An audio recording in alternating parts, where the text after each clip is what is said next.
Welcome, ladies and gentlemen. Thank you that you are here, in spite of this very beautiful weather, and you are not walking in the riverside, but in the park with us in the illegal migration tent with excellent panels and excellent panelists.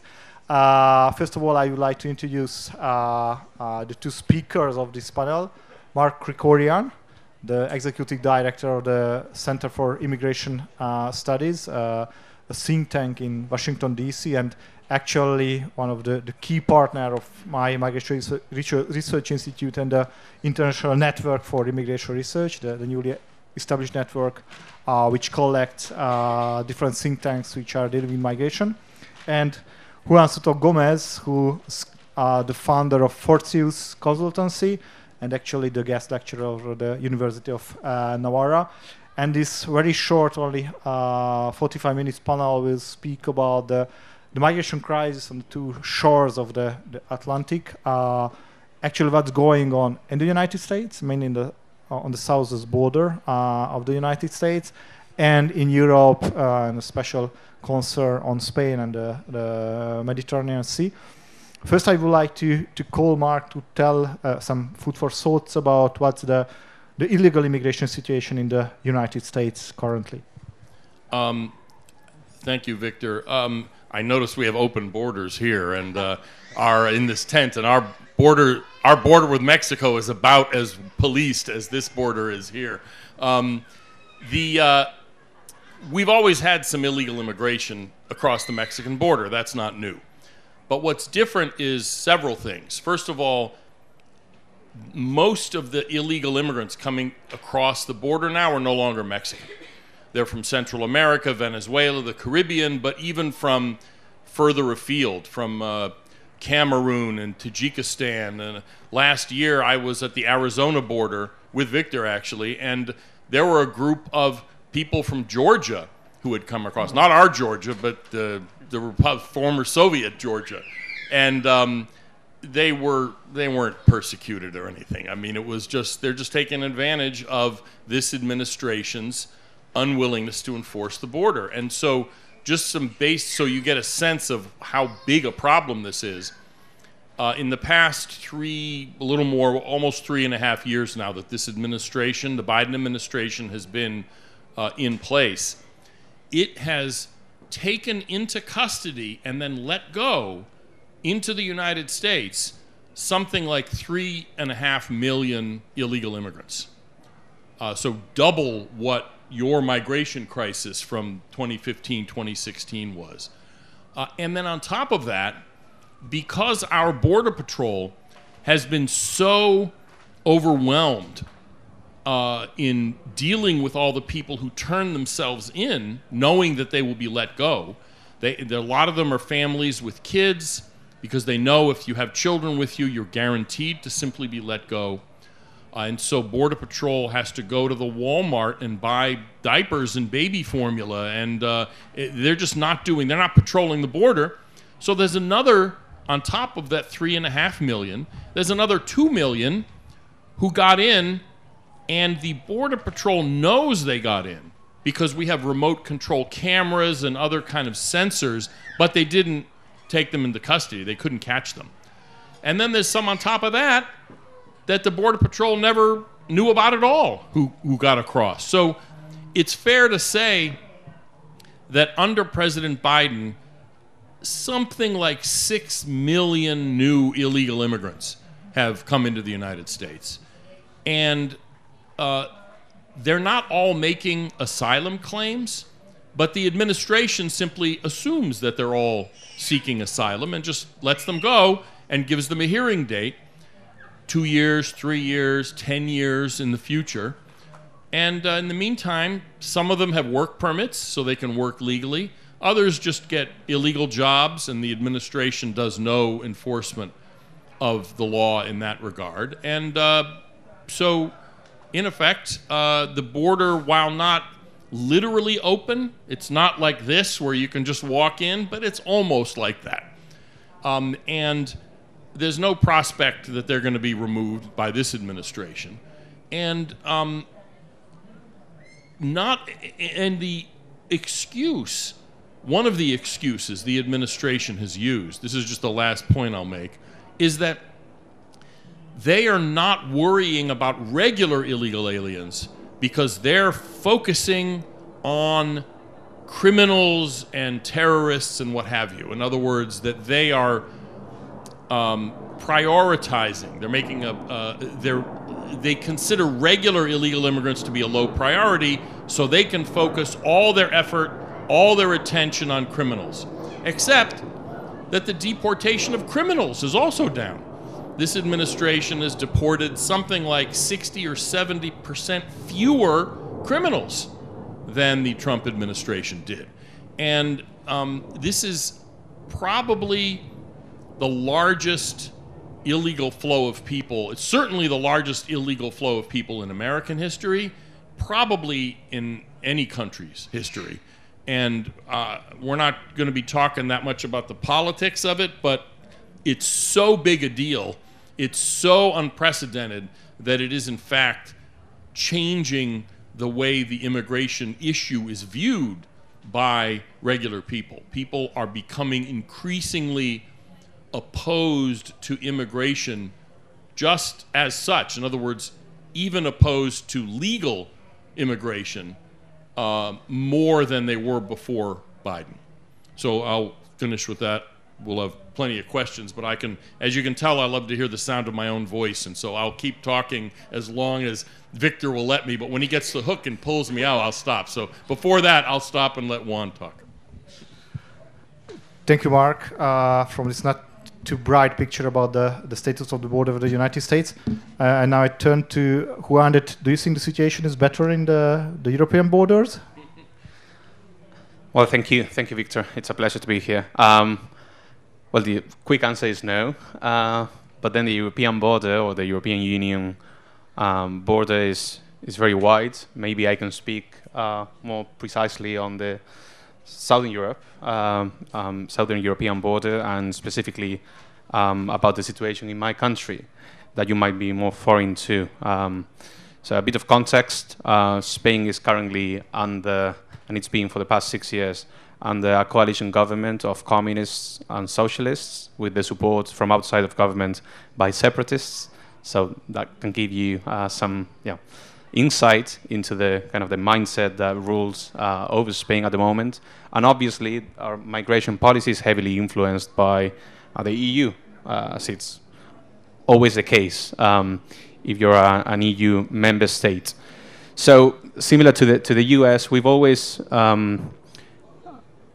had illegal immigration, although Spain, historically speaking, has been a country of emigrants, not immigrants, right? So we've gone to France, we've gone to Germany, we've gone to, obviously, Latin America. And it is since the mid-1990s that we've started to receive people and to become a country of immigrants and not a country of emigrants. That's one thing. Historically speaking, also, when it comes to illegal immigration, what we've had is people coming from Latin America on tourist visas and then staying a bit longer than it was legally allowed in what I refer often to as the Empire Strikes Back phenomenon, which in the case of Spain is not as hurtful. I would say actually it's positive, contrary to other Empire Strikes Back phenomena in the case of France, for instance, with former colonies, or in the case of the UK, right? Because they are also, called Juan or whatever. They speak our language. They praise the same God, generally speaking, etc. So integration is easier, and the effects of such illegal immigration were not as hurtful, I think, for Spanish society as a whole, and particularly for the welfare state, which is a big issue when it comes to illegal immigration. What has changed since 2006-2008 period has been the flow of people coming from our southern border, from North Africa, although we tend to think of, actually also Spaniards tend to think of the country of origin to be Morocco or Algeria. That's not the case. Although we have a fair deal of illegal immigrants from those countries. Most of them at the moment are from sub-Saharan Africa, from the Sahel region, etc. I don't know if, by contrast to the case of the US, although maybe the Chinese flow of people is a different ball game, but what we do have is a national security problem, but not only in destiny, meaning once they enter Spain or Italy or Greece, but a national security problem insofar as the intent or the goal for those immigrants to come to Europe is not only theirs, but also of their home governments, so to speak. So this is what we often refer to as weaponized migration, which in the case of Spain is twofold. Is both a coercive weaponized migration, meaning that those illegal immigrants, once they're in Spain, they are loyal to foreign countries, and that's the case particularly when it comes to Spain, the case of Morocco. So you have pro-Moroccan citizens, naturalized citizens, or illegal immigrants in Spain. So we have roughly 4 million people out of a population of 48. So that's a lot. Okay, if you were to set up a pro-Moroccan political party, you will do well in the elections. You will have, maybe you will be the 5th largest party in parliament. And obviously, when it comes to local elections, you can have the municipality in your pocket, which, by the way, has been the case in the UK very recently. So you have now, Muslim majors of local Muslim parties. At the same time, for instance, Morocco will refer to this population as Moroccans living abroad, and for Morocco, for the Moroccan government, they are its citizens, its subjects, whether they live in Morocco or elsewhere. So that's problematic. And I will finish with the other type of weaponized migration we are experiencing at the moment, which is not coercive, but extortive, which is something that affects Spain and affects many other countries and the European Union as a whole, which is the blackmail of these countries. They have the finger on the trigger, and they either receive money. That was the case famously of Turkey, receiving 6 billion euros to keep 3 million so-called refugees in Turkey and not flood Greece and the EU with them. And that's been the case for over a decade with the Moroccan government towards Spain. And the peak of this crisis was in 2020, when in one day 20,000 illegal immigrants crossed the border. That was a display of force by Morocco to say, listen, we are here, watch out. And that also explains some decisions that the Spanish government has taken recently, such as the change of heart when it comes to our foreign policy towards Western Sahara, for instance, right? That's pure, all good blackmail from those governments. Lukashenko has done the same by importing, Afghan and Syrian refugees on tourist visas and then saying, listen, I will flood the EU unless you pay me, or Putin will pay me to flood the EU. Anyway, so sorry. Thank you, Juan. Mark, there is the constant mantra from many progressives that the United States is an immigration nation, and the whole history of the United States about immigration. What is the difference, the immigration of the recent years, comparing what happened, I don't know, in the early 20th century?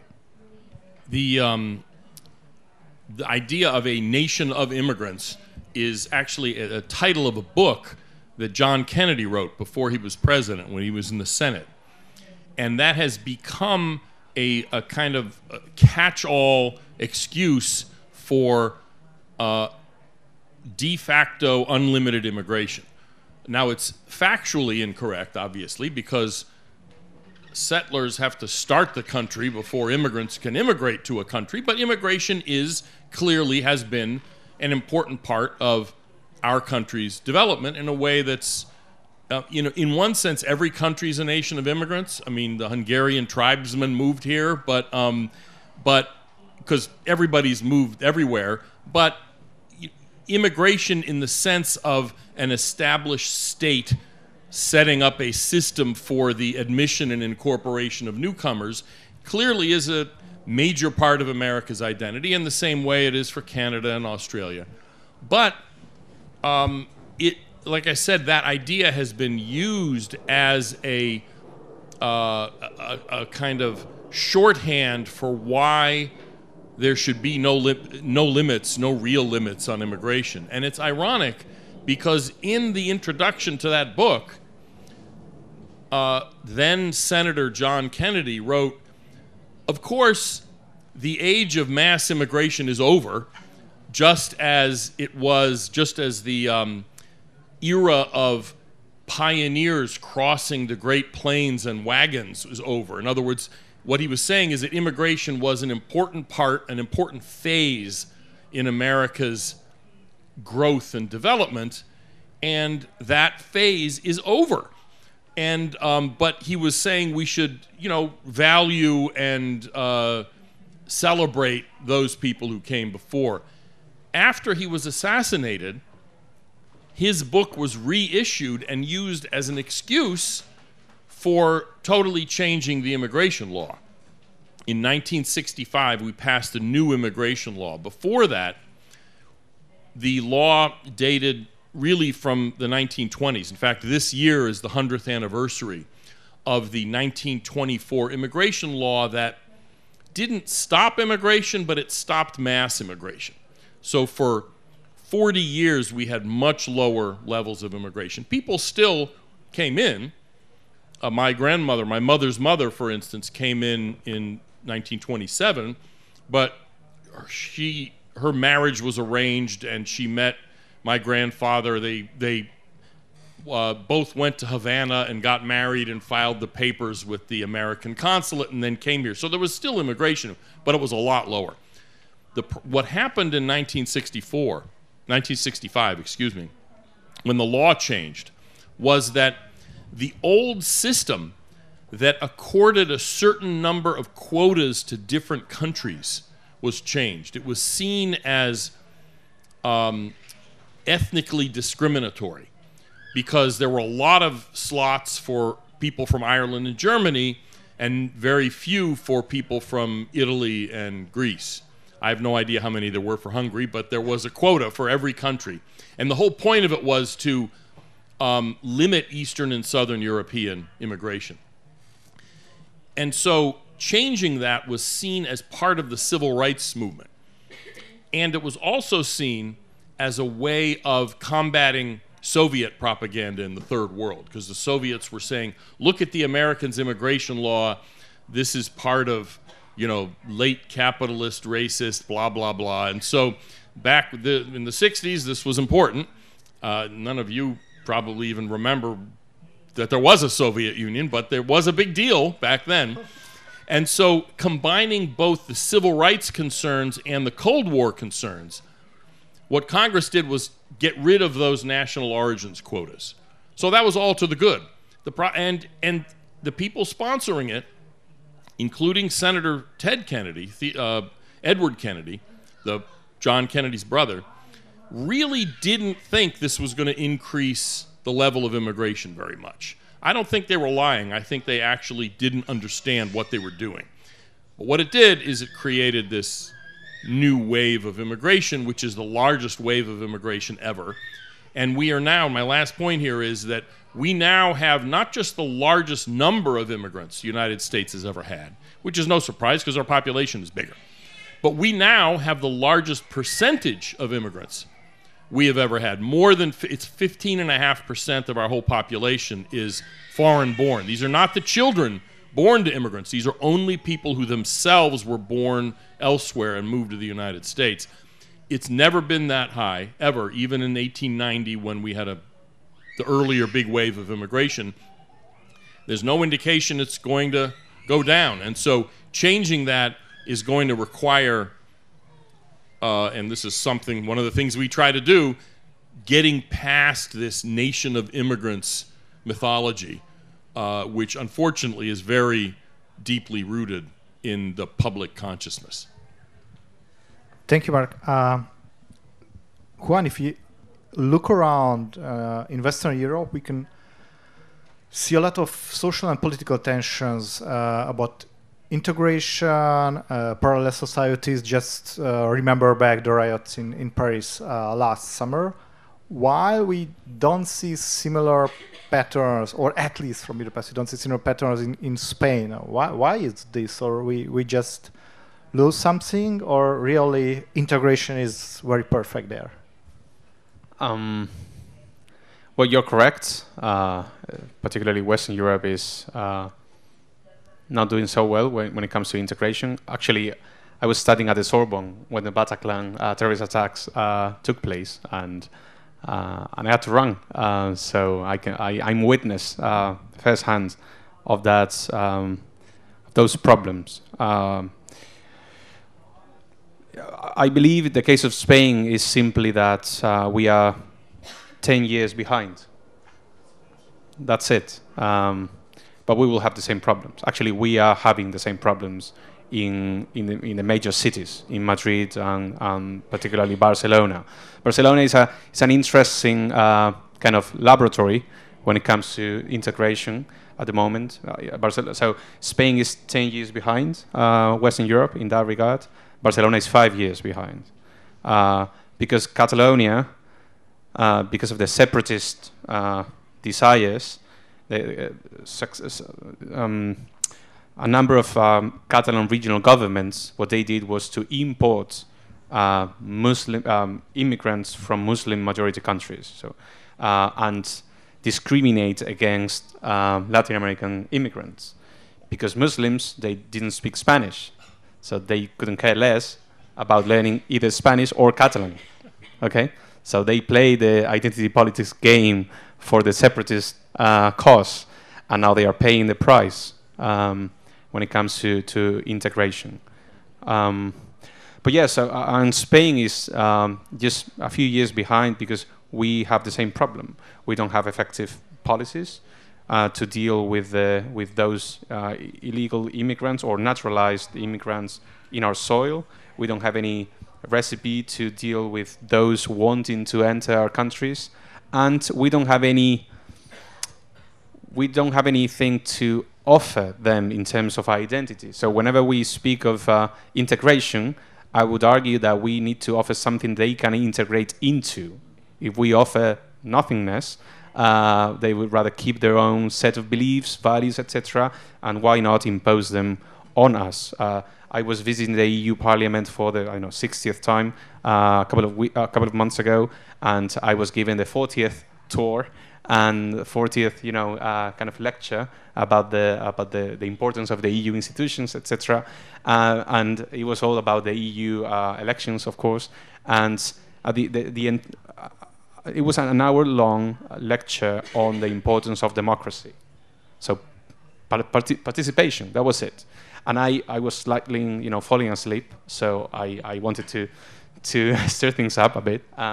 So I asked, is it everything we have to offer, just political participation? That's it?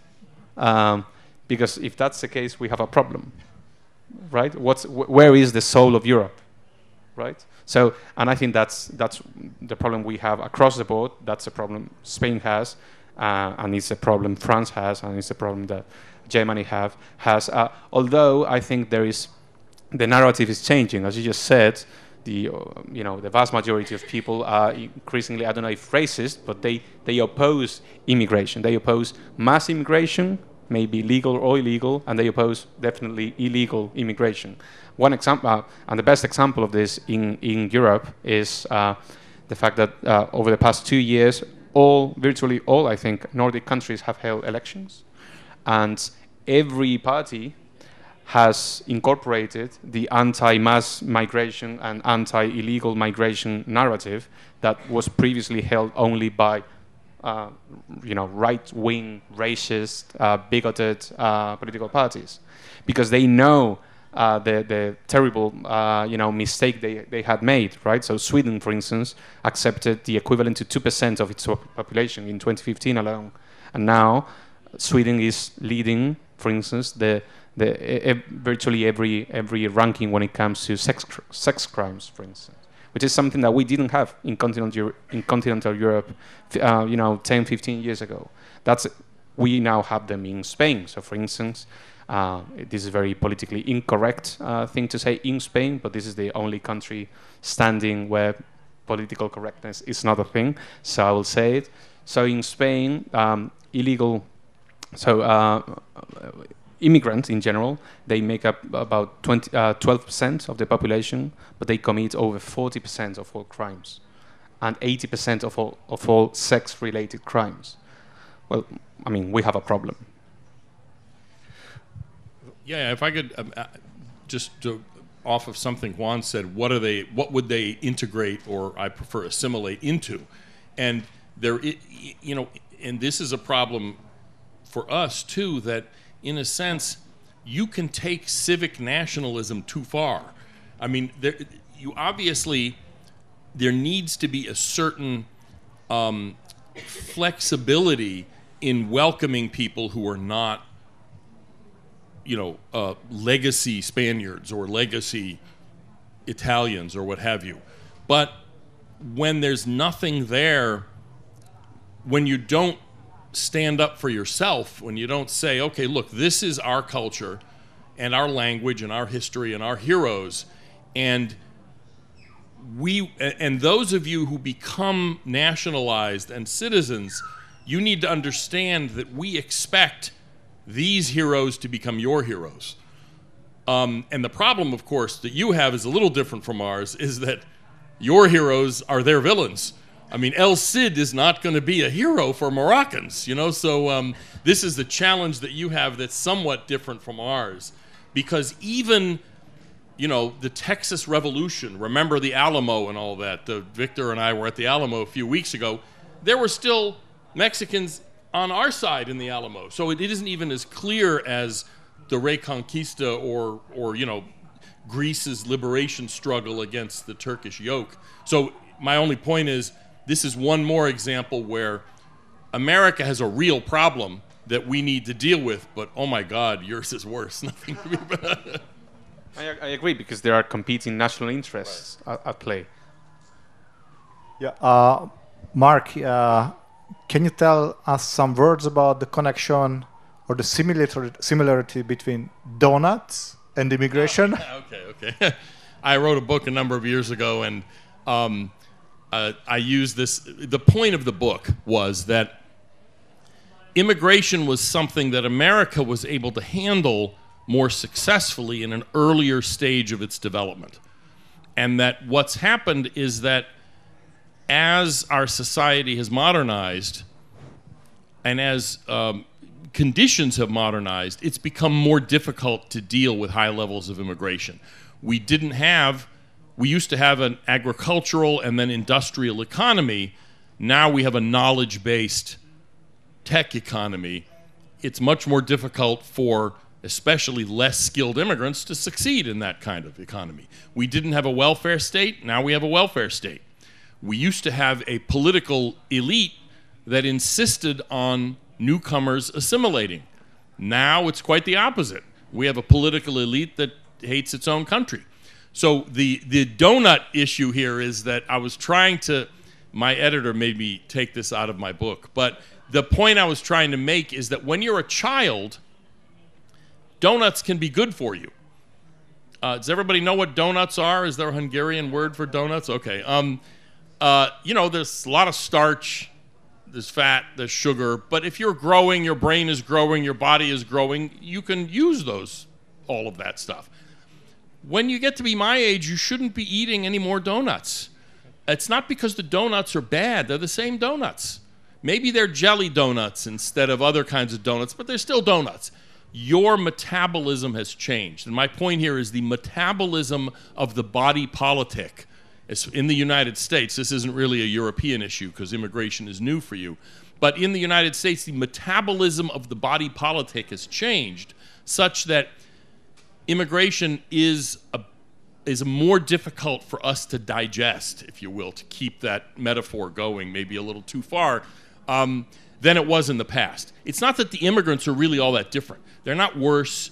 You know, a Mexican isn't really that much different from your grandmother from Germany or any of that stuff. It's we who are different, in good ways and bad ways, but we're different. And when circumstances change, policies have to change. And unfortunately, we're not at that stage yet. Thank you, Mark. And after donuts, let's shift to tourism. So I had some tickets for the Canary Island for July. Unfortunately not. But if I would have, do you think I should cancel my trip? Unless you want to, switch from tourism to work, yes. I mean, the Canary Islands are a set of islands at the end of Western Africa, part of Spain, very much in the middle of the Atlantic Ocean, claimed by Morocco. And illegal immigrants have learned that if they reach the Canary Islands, they will be given plane tickets to the Iberian Peninsula, meaning to mainland Spain and mainland Europe.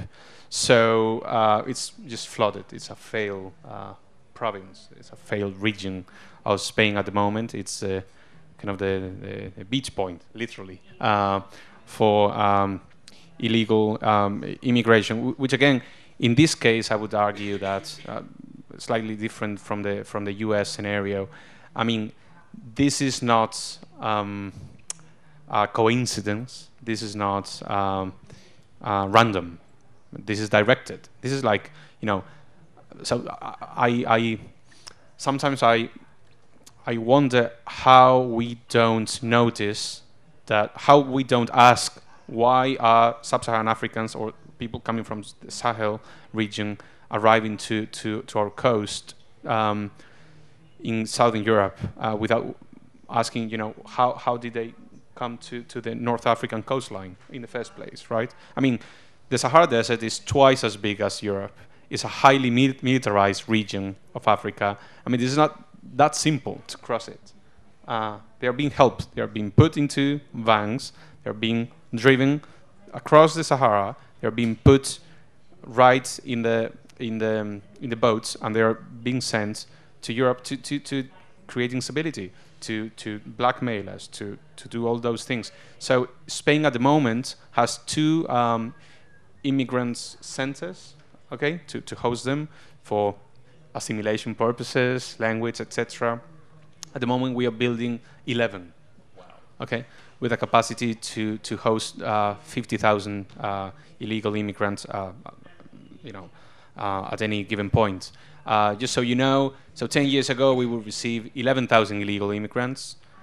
These past 5 years, we've been receiving 40, 50, 60, 80,000 illegal immigrants. I just told you we received 20,000 illegal immigrants in one day, okay, which was a very, I mean, it was the government of Morocco obviously behind it. And what we are doing now is we are expediting the amount of time those illegal immigrants spend in these centers, because they have to give way for more immigrants coming from the Canary Islands, okay? So we are just, letting them go in the streets because they have to give this, the space to someone else that is coming. So I don't know, and I don't see anything being done in Spain, at least, to cope with this. I don't know if we have time for this, but I think in terms of policy proposals, we have to be creative. Perhaps the Italians are doing the best job at that. I know maybe these countries are big proponents of walls and borders, and I think that has to be done. But just bear in mind that, if I'm not mistaken, your EU external border is about 350 kilometers with Serbia, with Ukraine, etc. Ours is 7,500, right? So plus we love our, to go to the beach, right? So we don't want a wall there. So how do you defend your border. That's a major issue. Anyway, so don't go. Thank you. 10 minutes left. I would like to ask from the audience, do you have any question to speakers? Any question? Was I not provocative enough? Okay. Yeah, one, please. Just one question. How is the numbers of the children when they are immigrating into, for example, Spain or any kind of European country? I mean, are they mostly adults or children? Military-aged men. Yes. I don't know about the States. It's different. Finish your point. But those, there is the Syrian situation a few years ago. But at the moment, most illegal immigrants coming to Europe are military-aged men between 18 and 30 years old, single, presumably. I don't know. That's with a mobile phone. They are not escaping war. That's one thing, and this is not families trying to cross the Mediterranean to start a new life. These are just very specific type of immigrant that we are receiving at the moment. For us, it's a little different. We have large numbers. A big share is either families, in other words, adults traveling with children, sometimes their own children, sometimes not. They rent children, and sometimes they'll recycle the children. In other words, somebody will cross with an adult, and then they send the kid back across the border to say, cross with the next. It's terrible. Or they're what they call unaccompanied minors. In other words, they're sometimes minors, sometimes they're over 18, but say that they're 17 or 16. They have a phone number and an address of often their illegal immigrant parents in the United States who left the children back home with grandma. And now that Biden is here, they're taking advantage of the opportunity to have the child smuggled up to the Mexican border. And then they cross the border without the smuggler and turn themselves in. And the federal government completes the smuggling conspiracy by delivering them to their parents who paid the smugglers in Latin America or elsewhere. And it's become an enormous problem. There are loopholes in our law that make that a viable strategy. And it is a difficult thing to deal with because young single men, there isn't the same kind of sympathy for them. Single mothers bringing kids with them are just harder to detain and harder to deport. Thank you. Okay, any other question? Yeah, please.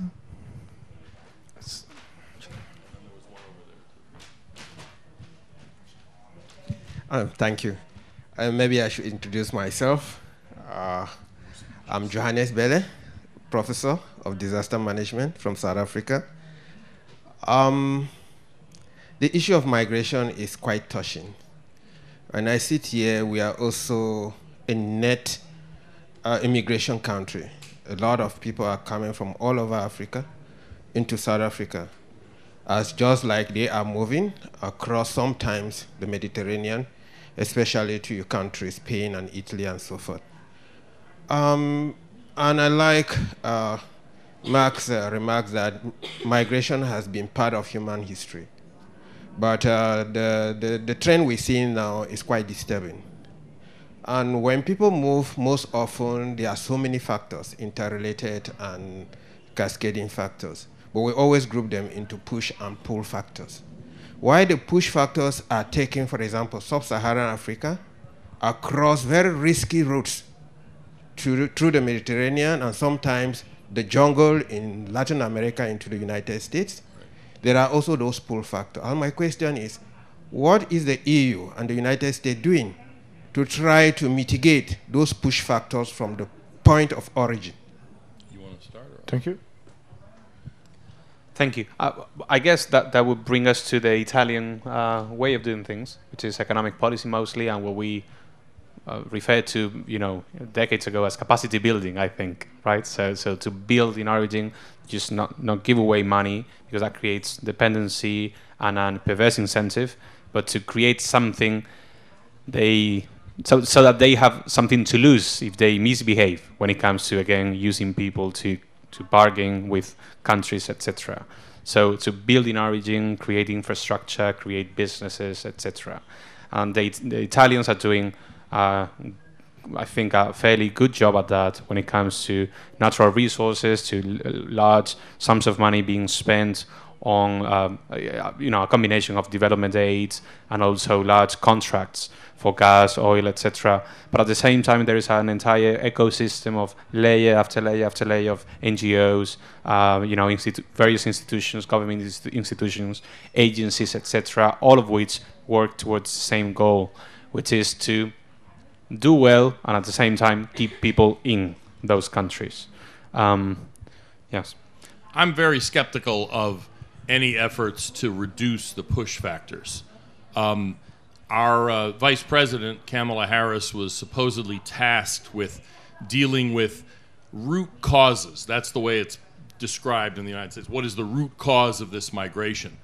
But she was dealing with just 3 countries of Central America. We're now getting illegal migration from 170 countries because of the pull factor of Biden administration policies. Obviously, both things matter, the push and the pull. Migrants make rational decisions, potential migrants. Their decision is the cost and the risk worth the benefit? What are the odds of getting away with it, basically? And so under this administration in the United States, the odds of success are dramatically higher, success described as being released into the United States. That has to be changed. The pull factor has to be changed. We have very little control over the push factor. We have now been spending development money for, 70 years or something like that? Has it done any good? I'm skeptical. In fact, if anything, it may have been worse in a lot of places. And furthermore, when you graph migration pressure against the level of development, you see that as a country develops, the pressure to migrate actually increases at first.